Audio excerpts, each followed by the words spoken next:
Hello, my lovelies. Are you ready for book the third? It's called Gore, the Tale of Miggery Sow. I can't wait to find out about this new character. Chapter 24, a handful of cigarettes, a red tablecloth, and a hen. I like the two others, the tablecloth and the hen, but cigarettes, gross. Again, reader, we must go backward before we can go forward. With that said, here begins a short history of the life and times of Miggery Sow, a girl born into this world many years before the mouse Despereaux and the rat Chiscoro, a girl born far from the castle, a girl named for her father's favorite prize-winning pig. Miggery Sow was 6 years old when her mother, holding on to Mig's hand and staring directly into Mig's eyes, died. "Ma," said Mig. "Ma, couldn't you stay here with me?" "Oh," said her mother. Who is that? Who is that holding my hand?" It's me, Ma, Miggery Sow." "Ah, child, let me go."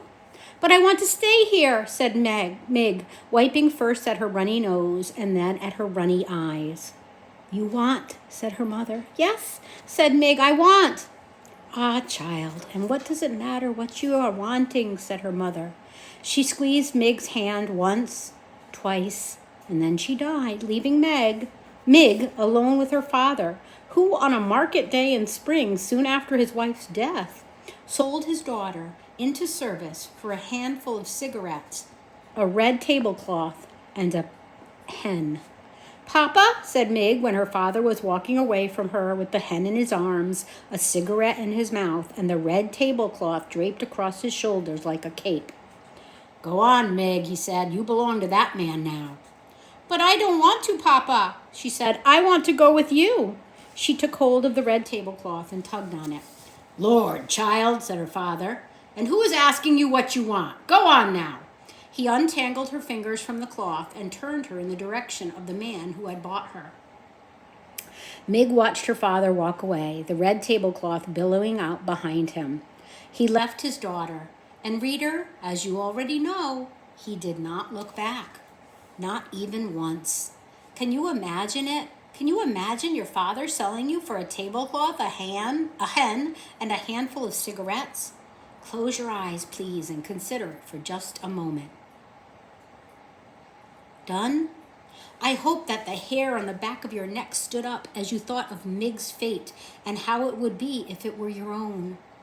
Poor Mig, what will become of her? You must, frightened though you may be, read on and see for yourself. Reader, it is your duty. Chapter 25, A Vicious Circle.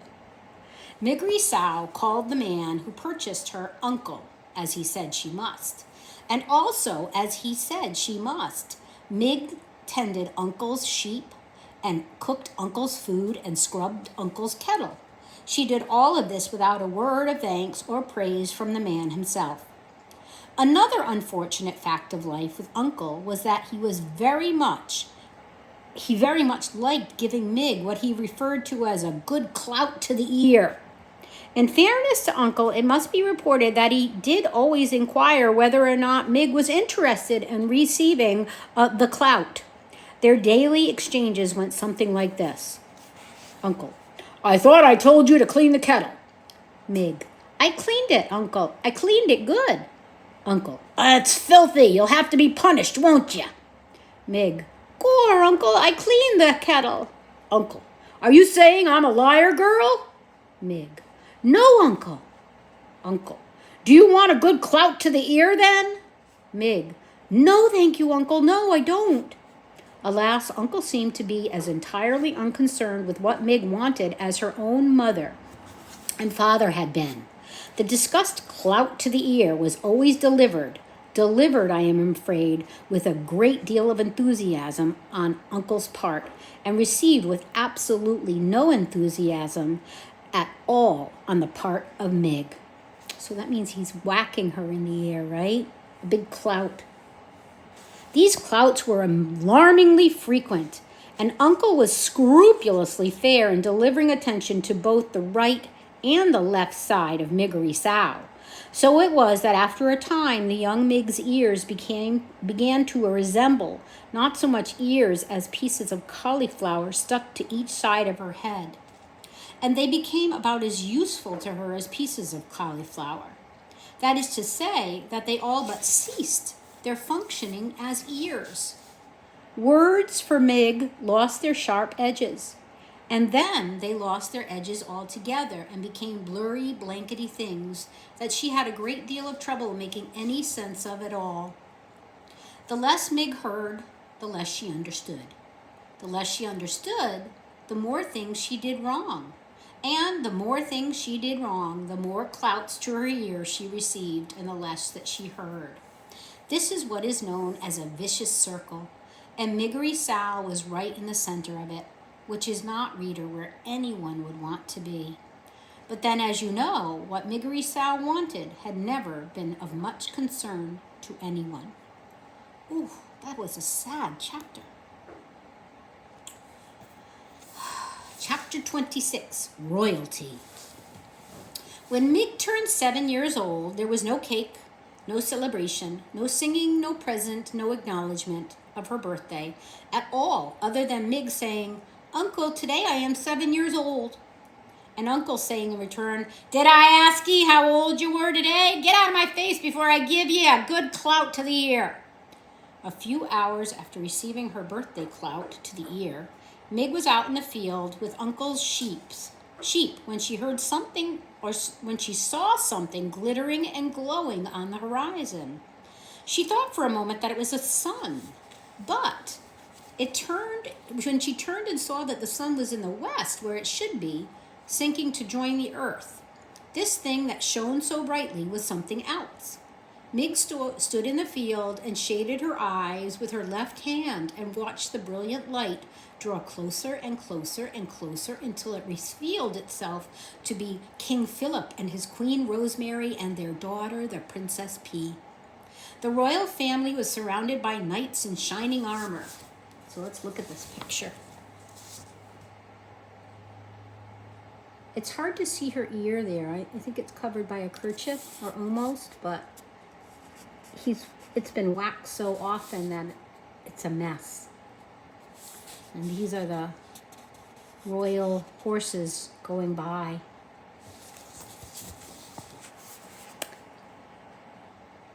So the royal family was surrounded by knights in shining armor and horses in shining armor. And atop each member of the royal family's head there was a golden crown.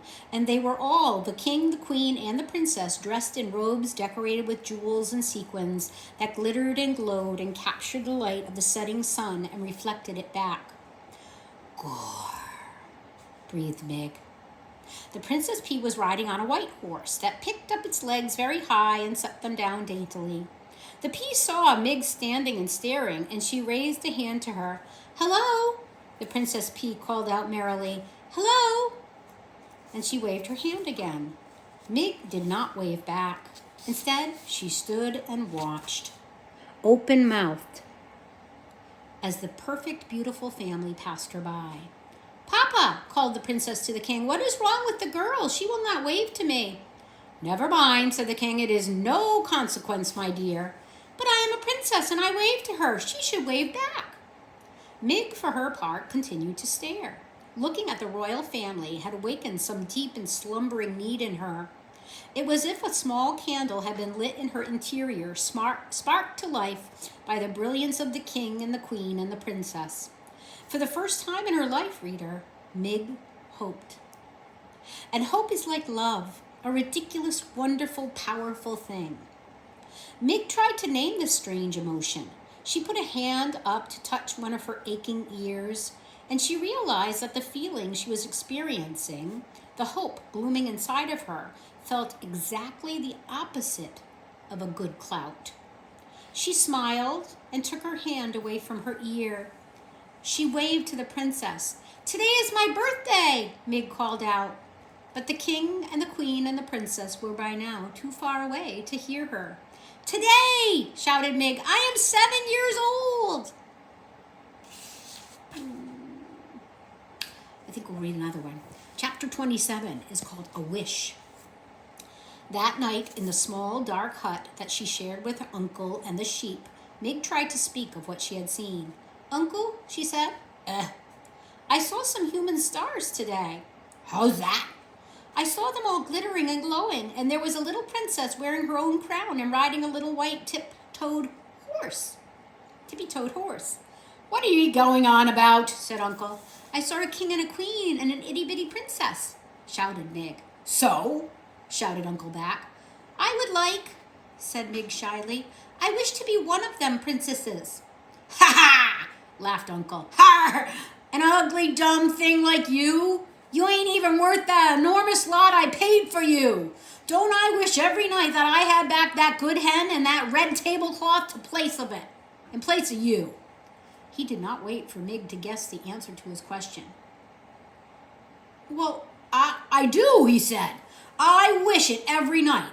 That tablecloth was the color of blood. That hen could lay eggs like nobody's business."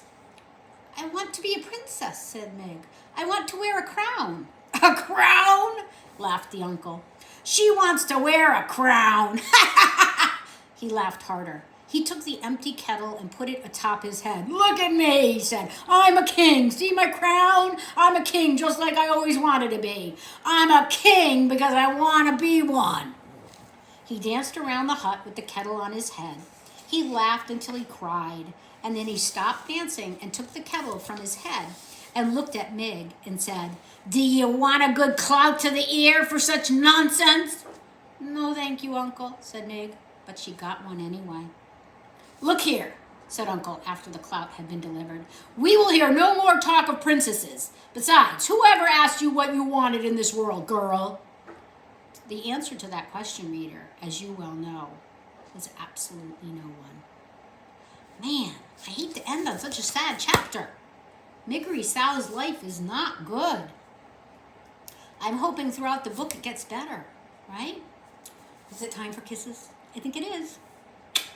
That one was for Lewis. Here comes one for Florence.